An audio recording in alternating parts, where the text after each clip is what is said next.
नमस्कार दोस्तों, निशूस कास्ट में आप लोगों का स्वागत है। आज अपने चैनल पे हम पहली बार करने जा रहे हैं एक अमेरिकन सिंगल मॉल्ट विस्की का रिव्यू।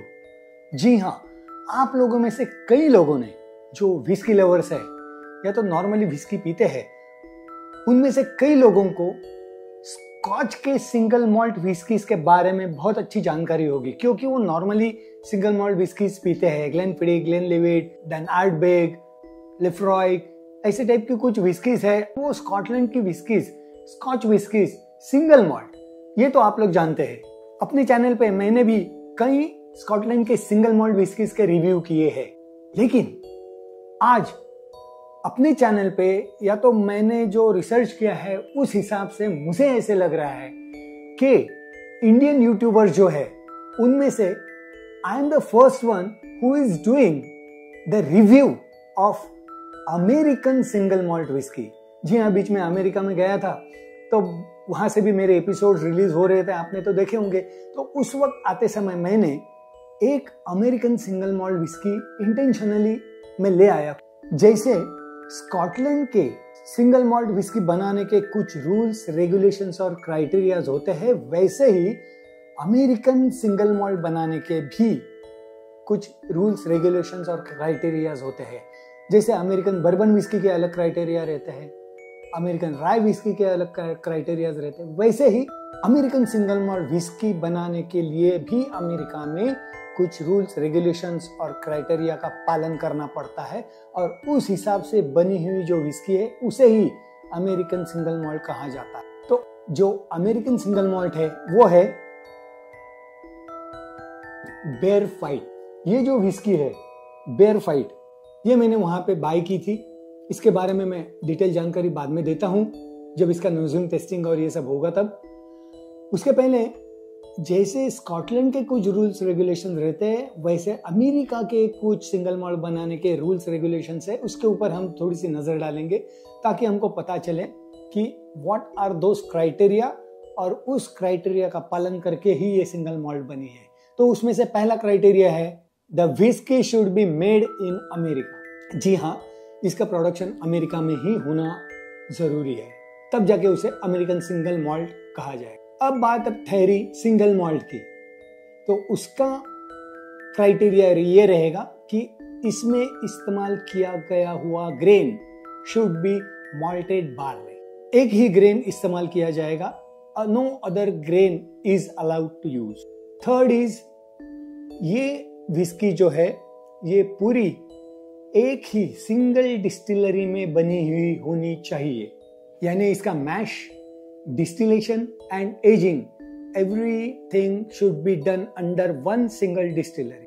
Another criteria is इसका एजिंग जो है वो ओक बैरल में ही एज किया हुआ होना चाहिए। फिर वो यूज ओक बैरल हो या न्यूली चार्ड ओक बैरल हो या न्यूली अनचार्ड ओक बैरल हो, जिसको अंदर से जलाते हैं वो नहीं होगा तो भी चलेगा, लेकिन it should B okay barrel only. उसके बाद में नेक्स्ट क्राइटेरिया है डिस्टिलरी में कॉपर पॉट स्टिल में से जो डिस्टिल्ड लिक्विड आता है, initial distilled liquid, it should not be more than 160 proof, यानी 160 प्रूफ से, यानी 80% एबीवी से ज्यादा वाला नहीं चाहिए। It should be 160 proof, that is 80% ABV.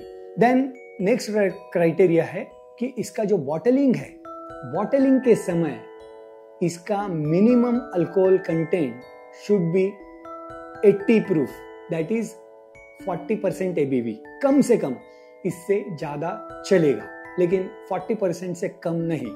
और ये विस्की का बॉटलिंग करने से पहले अगर इसमें कोई caramelise coloured which is authentic, which is allowed, वो अगर किया है, इसमें कलर का इस्तेमाल किया है, कैरमलाइज कलर का, तो it should be mention on the bottle. Bottle के ऊपर मेंशन करना जरूरी है। नो अदर एडजंक्ट्स, यानी no other flavourings is allowed to mix with this whisky. और अगर ये स्ट्रेथ सिंगल मॉल्ट विस्की है, जैसे स्ट्रेथ बर्बन विस्की रहती है, वैसे अगर है तो minimum ageing limit is 2 years। 2 years से ज्यादा चल सकता है, लेकिन 2 साल से कम नहीं। और ऐसे सभी क्राइटेरियाज को फॉलो करके, रूल्स और रेगुलेशंस को स्ट्रिक्टली फॉलो करके जब ये अमेरिका में विस्की बनती है, तब उसे अमेरिकन सिंगल मॉल्ट विस्की कहा जाता है। तो चलो आज इसी क्राइटेरिया को फॉलो करते हुए बनाई हुई ये बेयर फाइट नाम की सिंगल मॉल्ट विस्की, इसका हम रिव्यू करें। इस विस्की को मैन्युफैक्चर किया है नेक्स्ट सेंचुरी स्पिरिट्स वालों ने, और इस डिस्टिलरी में ये विस्की बनी है। उनका ये कहना है कि इन्होंने कम से कम 6 रूल्स और रेगुलेशंस का पालन किया है ये विस्की बनाने में। That is made in America, 100% malted barley, no other grain, then single distillery, aged in oak cask। इसमें कौन से कास्क का इस्तेमाल किया है ये मैं बाद में इसकी डिटेल जानकारी देते वक्त आप लोगों को बताऊंगा। इसका डिस्टिलेशन होते टाइम जो स्पिरिट निकला है that is 160 proof, that is 80% ABV, and bottling जो हुआ है वो हुआ है 45% एबीवी। जी हाँ, मिनिमम 40 का क्राइटेरिया है, लेकिन 45% एबीवी पे इसको बॉटलिंग किया गया है, दैट इज 90 प्रूफ। अमेरिका में एक सीरीज जो टीवी सीरीज है वो काफी फेमस है, सूट्स, और उस सीरीज में काम करने वाले एक्टर जो है गैब्रियल मार्क्ट, तो उन्होंने ये विस्की बनाने में खुद का शेयर रखा है। उनकी तस्वीर मैं अभी दे रहा हूं, वो देख लीजिए। अब चलिए थोड़ा सा बॉटल को रीड करेंगे। बहुत अच्छी तरह इसका लेबलिंग किया है। इस विस्की की खासियत यह है कि 2021 में न्यूयॉर्क में जो इंटरनेशनल स्पिरिट कंपटीशन हुई थी उसमें इस विस्की ने डबल गोल्ड मेडल लिया हुआ है। It is mention over here, यानी कुछ अच्छी क्वालिटी की विस्की मुझे लग रही है। इसमें लिखा है bear fight American single malt whisky, small batches में बनती है ये, और इसके मास्टर ब्लेंडर है निक स्कार्फ। ये प्रीमियम रिलीज है और इसकी जो लेबलिंग है काफी बढ़िया है। देखिए बेयर के जो नाखून है उसका स्क्रैच जैसे ट्री के ऊपर या तो कहीं पे भी आता है तो जैसे फटना चाहिए उसी हिसाब से ये कट्स यहाँ पे दिए हुए हैं, और लवली लेबलिंग। ये देखिए, इसका क्लोजअप मैं बाद में आपको दिखाऊंगा। Very nice labelling. तो चलो इसको ओपन करके स्टार्ट करते हैं इसका टेस्टिंग।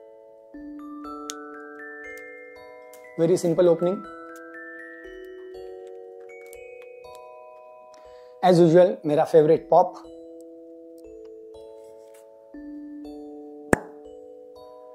बहुत जोर से नहीं लेकिन बढ़िया आया, और अरोमा भी वेरी नाइस। मॉल्ट का अरोमा है, हल्का सा फ्रूटी आ रहा है। देखते हैं ग्लास में पॉर करके, एक छोटा सा पॉर करते हैं। इस विस्की की और एक खासियत यह है कि इसमें कलर ऐड का कहीं पे भी मेंशन नहीं है, यानी कलर एडेड नहीं है, और ये 3 साल के लिए एज की गई है।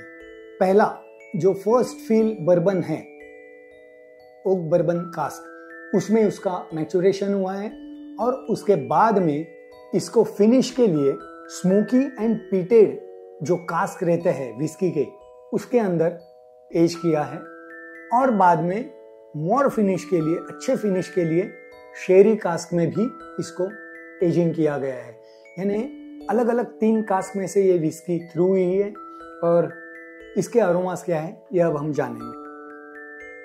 कलर गोल्डन कलर है, very very nice colour, really very nice colour, अच्छा गोल्डन कलर है। अब देखते हैं नोज पे क्या आता है। रोस्टेड पेकन जो रहते हैं तो वो एक अरोमा मुझे मिल रहा है इसमें। देन मैंने जो कहा कॉर्क का स्मेल लेटर एंड फ्रूटी, तो इसमें क्लियरली पके हुए एप्पल, यानी एप्पल पक जाते हैं और घर में एक खुशबू आती है, वही सेम अरोमा मुझे इसमें मिल रहा है। और देखते हैं क्या अरोमा मिलते हैं। हनी टाइप अरोमा है मुझे। चार्ड ओक बैरल में जब भी इसको एज किया जाता है तो नेचुरली वो हनी टाइप, थोड़ा सा वेनिला टाइप इसमें अरोमा आना शुरू होता है। वो मुझे स्वीट सा अरोमा मुझे मिल रहा है। फ्लोरल है हल्का सा, एकदम काफी हल्का सा फ्लोरल है। अब देखते हैं प्लेट पे क्या मिलता है। Cheers guys, cheers.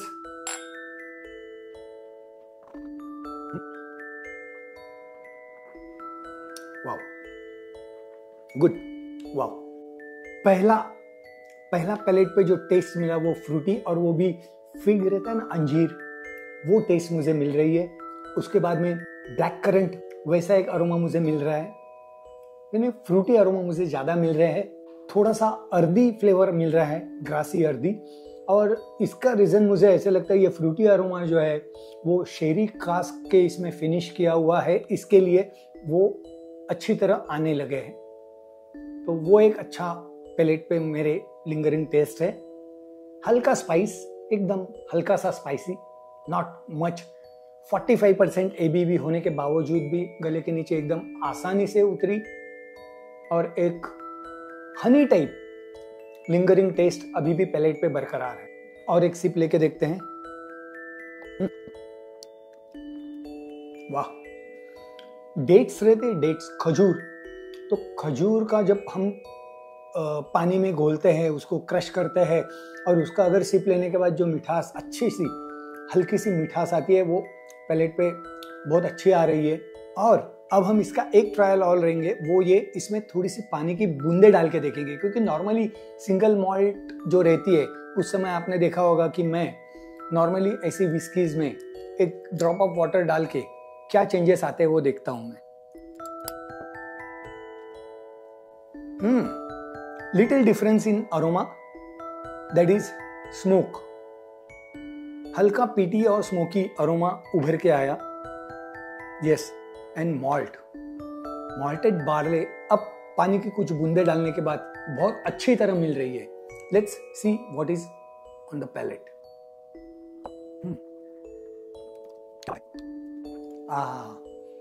Whisky open up होने के बाद क्या अरोमा मिलते हैं, वो ये बूंद जो मैंने डाले पानी के, उसके बाद मुझे महसूस हुआ really lovely spicy and smoky, हल्का स्मोकी, अनबेरेबल स्मोक भी नहीं है, एकदम हल्का सा स्मोकी है, वो भी गले के नीचे जाने के बाद महसूस होता है।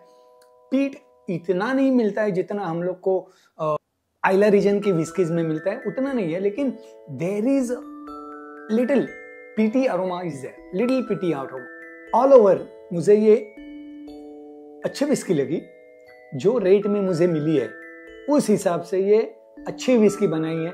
ये जो विस्की मैंने बाई की तो मुझे उस समय 46 या 47 डॉलर्स में मुझे ये मिली, यानी अपने यहाँ के आज की तारीख में देखेंगे तो 4200, 4200, 4,500 एक काउंट कीजिए, 4200 से 4,500 के बीच में मुझे ये बॉटल पड़ी। 45% ABV, बहुत अच्छा है। एंड ऑल ओवर अगर मैं कहूँ इस विस्की के बारे में तो it's a good whisky. Single malt lovers के लिए एक चेंज क्या है वो देखना है तो you must try American single malt whisky. अब मेरी क्यूरियोसिटी इतनी बढ़ गई है, इसका 3 साल का एजिंग है, राइट? अपने यहाँ एज होने के लिए कम समय लगता है, तो यही रेंज में मिलने वाली, यानी 4-4,500 के आसपास मिलने वाली है, तो 5,000 के आसपास मिलने वाली इंडियन सिंगल मॉल्ट विस्की और अमेरिकन सिंगल मॉल्ट विस्की मैं सामने रख के उसका नोजिंग टेस्टिंग करूँ। ये एक एपिसोड बनाने में मुझे मजा आएगा और आपको देखने में भी मजा आएगा। अगर आप इंटरनेशनल फ्लाइट से कहीं आते जाते हैं, अगर यूएस में जाते हैं, तो वहां पे या तो वहां से आते time single malt whisky, American single malt whisky जरूर लाइए। इसके कुछ ब्रांड्स है, येलोस्टोन करके है, और 1-2 ब्रांड्स के पिक्चर्स मैं आपके सामने ये दे रहा हूं, इसे देख लीजिए, सेव कर लीजिए, और इसमें से कुछ मिले तो आप ले आइए।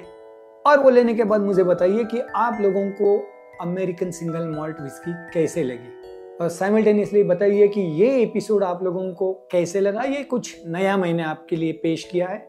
ये विस्की यानी combination of traditional and modern style of making whisky. ये एक single malt, American single malt, ये एक अमेरिका में आई हुई नई वेव है।